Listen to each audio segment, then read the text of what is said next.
Hi there. So today, the 16th of December, Mercury goes direct in Sagittarius. So we've come to the end of another Mercury retrograde, or the final Mercury retrograde for 2024.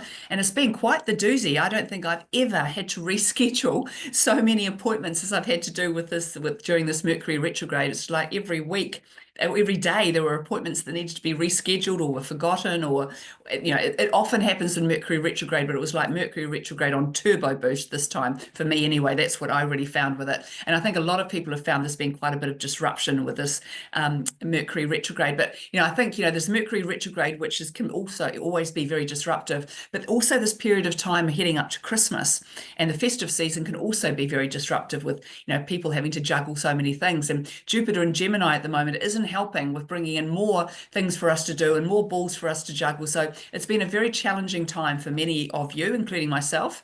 So when he turns direct in Sagittarius, um, it's going to be a great time to move forward. Now, we've got to always remember with the Mercury retrograde that the 5 days preceding the Mercury retrograde and the 5 days after it are also considered to be days where you don't do anything, where you don't take action on things. Not you don't do anything, but you don't take action or try and get something off the ground or sign an important piece of paper or make a major investment. Because we have what's called the shadow period of Mercury retrograde, where the planet is just moving from being in retrograde motion to direct before he moves into forward motion. So there's that sort of holding period where things can go kind of either way. So it's usually a good time to just hold back a little bit longer. So while Mercury's been in retrograde in Sagittarius, it's all been about discovering our inner truth, because Sagittarian energy is the energy of the truth seeker. So while he's gone direct, so now that he's going direct, we get to take all of that truth that we've found, or the research that we've done, or the communications that we've had, or whatever we've done over these last 3 weeks of retrograde period, and we take action on them, or we put them out there.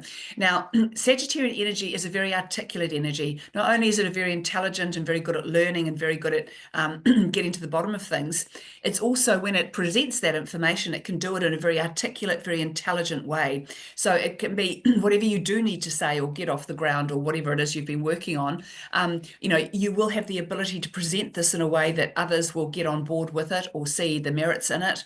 So don't be afraid to share your knowledge and share what you've found over these last 3 weeks with as many people as possible, or to really put it out there as much as you can, because it's all about expressing your truth. Now, your truth and my truth might be completely different, but that doesn't mean you're right and I'm wrong. We just all have our own truth. So, this is a great time to just realize, what have you discovered about yourself, or about something that you've believed in to date, or something that's come up for you? And, has it allowed you to sort of dig a bit deeper and find out a bit more that you can now make use of to move forward with having more surety, more clarity, and more confidence in what you know and what you can do with that knowledge. So, it's been a time of discovery and uncovering things and getting to the bottom of things. And now it's time to put that information out there in some way. So just be aware also, Mercury retrograde is also not a good time for making any major investments. So now that Mercury's gone direct, you can get your Christmas shopping done. And, especially if you wanted to spend some money on something quite expensive, you've got the green light now, sort of after around about so we've got 16, around about the 20th. 21st of December. From then onwards, you really have the green light to travel, to spend money, to sign documents, to do all of those things that you might have been putting off. From around about the 20th to the 21st of December, you've got the green light to go ahead. So enjoy moving forward with your new wealth of information and your new ability to articulate yourself. And I'll catch up with you again soon. Bye.